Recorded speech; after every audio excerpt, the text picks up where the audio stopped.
todo gira en torno del padre, ¿no? En definitiva, eh, el padre castrado, el padre este que es el padre muerto, en definitiva. Podemos tomar muy sucintamente, digamos, el mito de Freud de Tótem y Tabú, donde estipula diferentes momentos, digamos, un comienzo mítico de la humanidad en el que habría un momento donde habría un clan, que había un jefe que era que no quería ser destituido de ese lugar.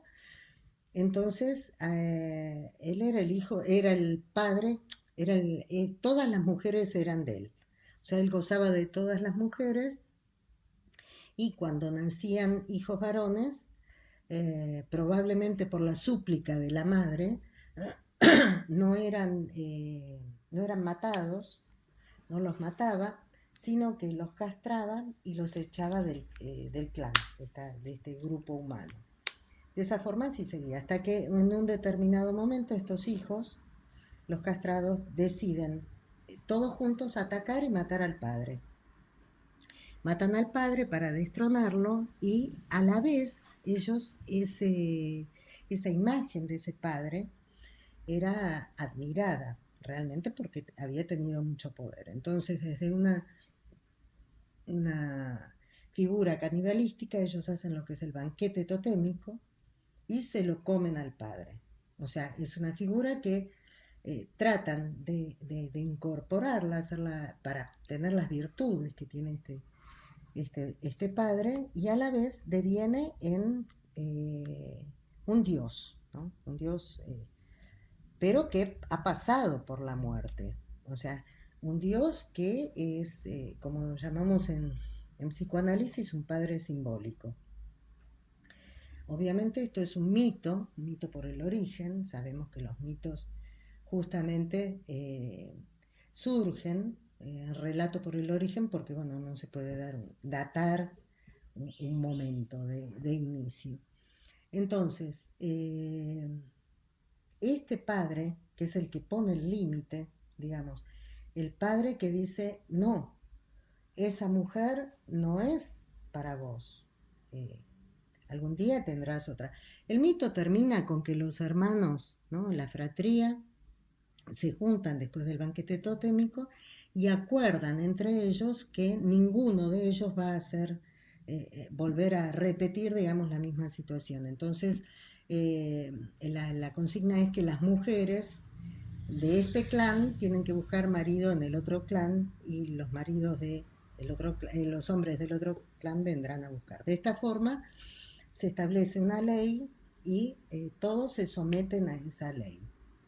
Entonces, salvando las distancias y metafóricamente hablando, tenemos que esa función, la función de corte, de límite, de decir no se puede con el tabú del incesto, o sea, no podés quedarte con mamá, por así decir, sino que tendrás que salir a buscar mujer afuera, por así decir, ¿no? O sea, hay un límite. Ese es, digamos, es ese padre que míticamente lo describíamos recién. Pero después, andando la construcción subjetiva de cada uno, ese padre también deviene castrado. O sea, es un padre que todo no lo puede. Es un padre que tiene sus fallas, tiene... Entonces, ahí se acepta esta cuestión de que todos estamos sometidos a la ley, todos estamos sometidos al límite, todos estamos sometidos a que todo no se puede. Lo primero y elemental es esta cuestión de la muerte. Todos nos vamos a morir, ¿no? Algo que hoy en día se trata de ocultar mucho, ¿no es cierto? Entonces, yendo a Emma Suns, ¿sí? Emma Suns que hay una postura subjetiva frente a la realidad que es hago la diferencia entre estos dos padres. O sea, Uno es este padre que desde el psicoanálisis llamamos padre imaginario, que es el padre que castra, es ese dueño de todas las mujeres, y otra es el padre simbólico, que es este que deviene castrado y que en un determinado momento va a morir, digamos, ¿no? O sea, está sometido a la ley como todos.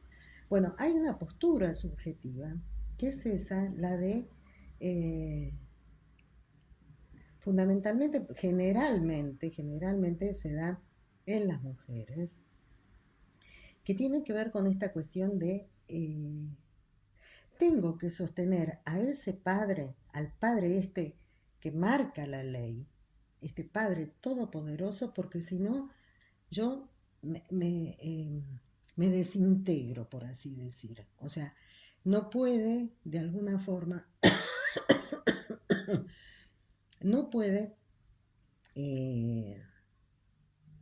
pararse frente a la realidad con una cierta consistencia. Queda es muy endeble de alguna forma esa postura subjetiva, y entonces va a defender a capa y espada la figura de este padre que sí le dice esto es la ley, este es el límite.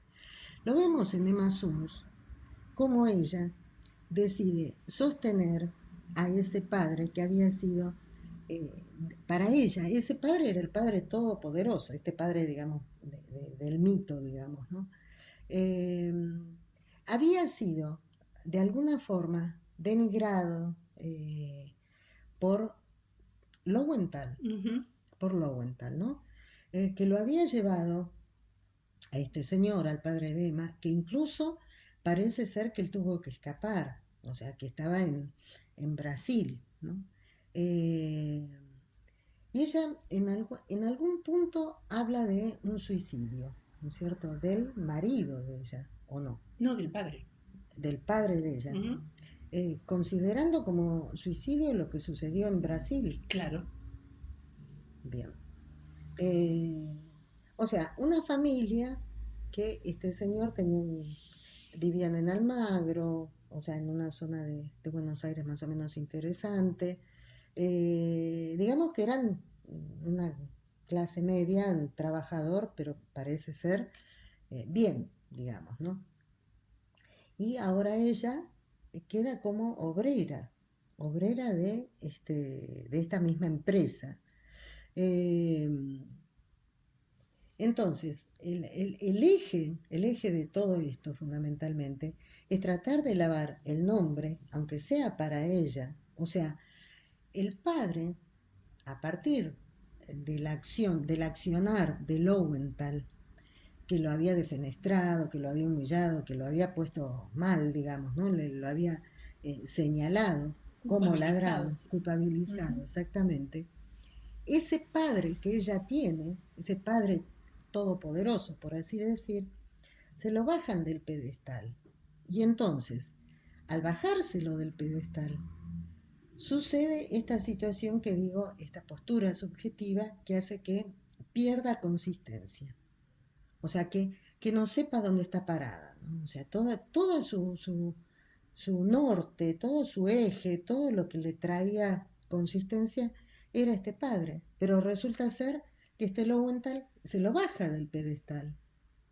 Entonces ella vive, ¿no? Hasta que Armando, digamos, vive esos días como para poder, de alguna forma, destruir a este Lowenthal y de alguna forma poder elevar, vengar, ¿no? Vengar y poner de vuelta en el pedestal ese padre. Porque lo que quiero significar acá es esta cuestión que es una cuestión de vida o muerte, pero vida o muerte psíquica. O sea, no puedo no hacerlo. Esa es la situación. No puedo no hacerlo porque si no lo hago, me desintegro, me desmorono. Entonces ella tiene que hacerlo para poder ella tener consistencia. Podemos también pensar quién era, o sea, eso es lo que el padre le dice. O sea, a nosotros nos queda la duda. No sabemos si este padre tal vez robó o no, no sabemos. Y está este Lowenthal, una persona eh, muy obsesiva, ¿no? O sea, como lo describen, solitario, eh, muy miedoso, que le vayan a quitar, que es otra postura subjetiva, que es esta de poder manipular el objeto, estar siempre pendiente para poder manipular el objeto y tener todo bajo control. Porque si no, ahí es donde, cuando no tiene bajo control, es ahí cuando se desespera. ¿Ves? ¿Se ve la diferencia? O sea, lo que quiero mostrar es eso, ¿no? O sea, la postura de ella que necesita ese eje, ese norte, ¿no? Como para poder no desintegrarse. Y el, este otro Lowenthal necesita tener todo bajo control y se defiende para que no le quiten el objeto, o sea, el objeto sea dinero, sea lo que sea. Es porque si no el que se desintegra es él, cae en la angustia. O sea, cuando yo hablo de desintegrarme, me estoy refiriendo pura y exclusivamente a raptos de angustia, ¿no? Desesperación, un no saber cómo salir adelante, cómo abordar esta situación. Entonces, hay todo un juego muy interesante, que yo creo que esa es la riqueza de este cuento, que es que el objeto, los objetos de la realidad, ¿no? Eh, son buenos y malos a la vez. O sea, los objetos no son ni buenos ni malos, los objetos son. Lo que pasa es que uno los ama o los odia, y el mismo objeto es amado y odiado. Entonces, pasar, por eso digo, este Lowenthal, ¿no? Este Lowenthal, podría llegar, ¿no? O sea, estoy hablando, ¿no? Podría haber llegado a ser la fachada o el aspecto negativo de ese padre que huyó. O sea, ese padre que ella de alguna forma quiere matar, o sea, ama por un lado, pero por otro lado odia, porque es una chica, bueno, tiene 19 años, sale con sus amigas y demás, pero está muy, muy tomada, dice, todos dicen que ella nunca hablaría de novio, o sea, ella jamás hablaría de novio. ¿Por qué no hablaría de novio? Una chica de 19 años cuando sabemos que 1920 y pico las jóvenes se casaban muy jóvenes y ya tal vez a los 22 años tenían 2, 3 hijos. Pasó con nuestras madres, o sea, era a partir de la pubertad y demás ya se empezaba a buscar pareja y ella no, ya tenía 18, o sea, estaba como grande para eso. ¿Por qué no? Y bueno, porque pareciera que habría un padre que le prohibía eso de salir al mundo, ¿no es cierto?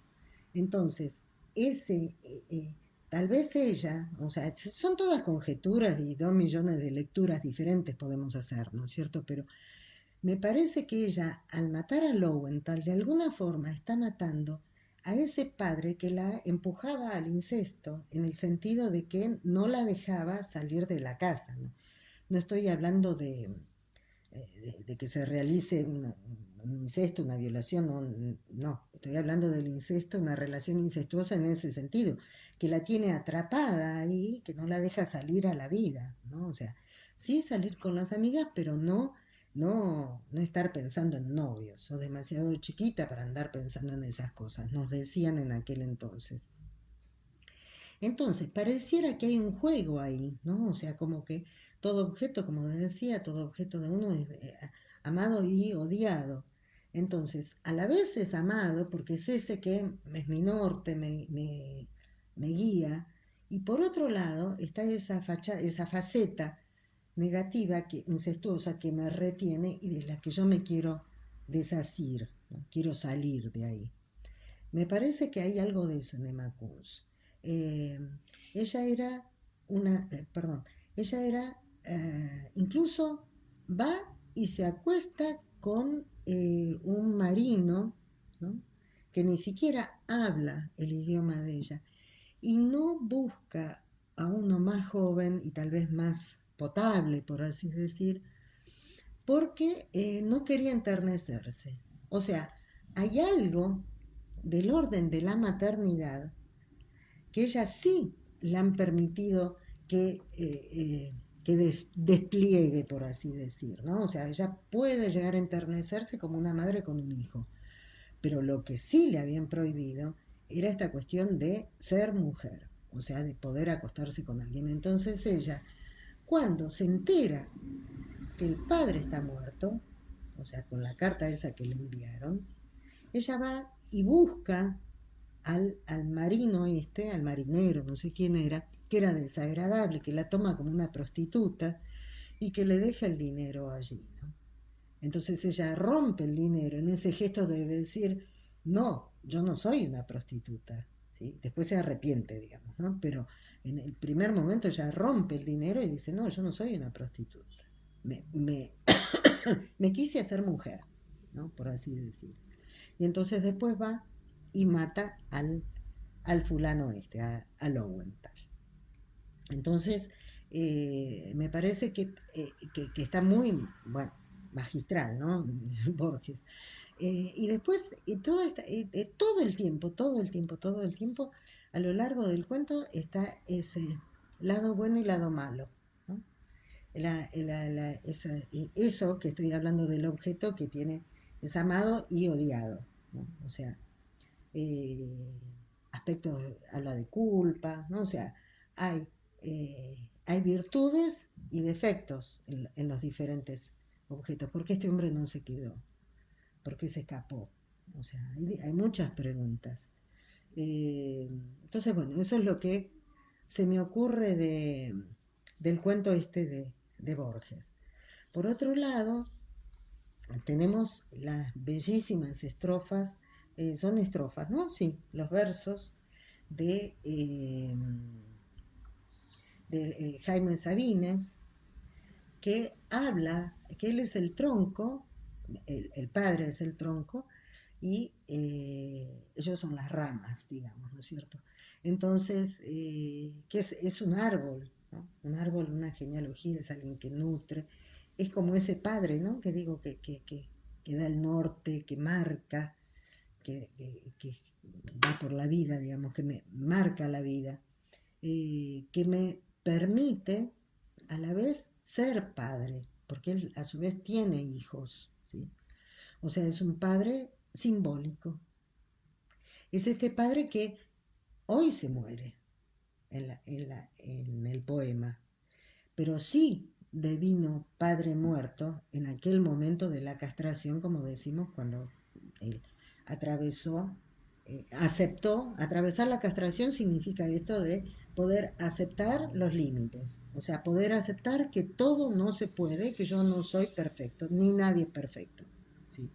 Aunque parezca muy simple, no lo es, o sea, generalmente uno tiende de pronto a poner a alguien en un lugar muy elevado, digamos, ¿no? O sea, o por miedo, o por admiración, o por lo que sea. Y cuando eh, uno ve la realidad, muchas veces uno se decepciona o se tranquiliza, ¿no? Porque ese que era tan malo resultó ser que no era tan malo.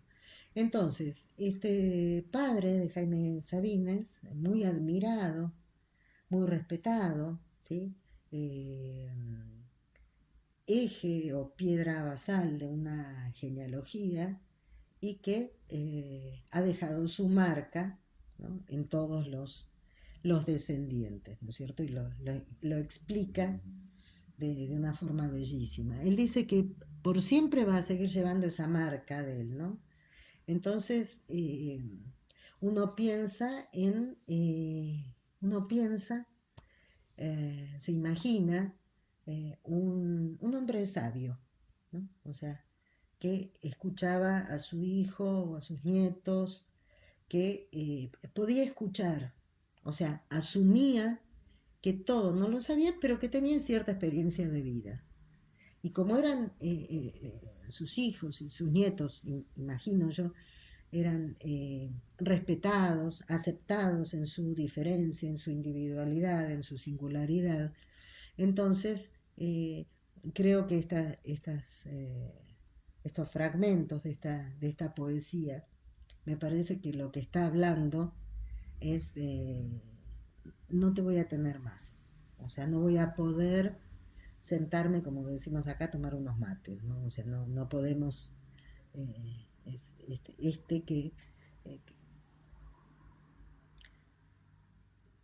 que no me va a traicionar. O sea, que podrá tener defectos, errores, pero es incondicional, es un padre. Es muy fuerte, o sea, la figura es muy fuerte. Eh, Me acuerdo, hace muchos años me encontré con una señora, muchos años, que había fallecido su mamá. Entonces yo me acerqué a saludarle y le digo, lamento mucho que haya fallecido tu mamá. Y me dice, ¿sabes qué? Sí, la extraño, demás, pero ¿sabes qué es lo que es terrible? Que estoy absolutamente sola y que la única persona en el mundo que me quería incondicionalmente ya no está. O sea, ella me lo puso en esos términos, ¿no? Y creo que algo de eso hay acá, ¿no? O sea, nosotros muchas veces hablamos de la casa de los padres como el puerto seguro, digamos, ¿no? Donde quién no ha tenido esa experiencia. O cuando era chico la cama grande, ¿no? O sea, que no lo dejaban ir un ratito los domingos en la mañana. Era como que te daba una sensación así de tranquilidad o seguridad, ¿no? Eh, y que eso ya no esté, eh, es, es fuerte. Lo bueno es que uno trata de construir eso para sus hijos, ¿no? Ese puerto seguro, eso que vení tranquilo, date una ducha, tomate una sopa caliente, dormí un rato y después seguís, ¿no? Y tal vez, eh, bueno, creo que hasta aquí lo que se me ocurre de los cuentos.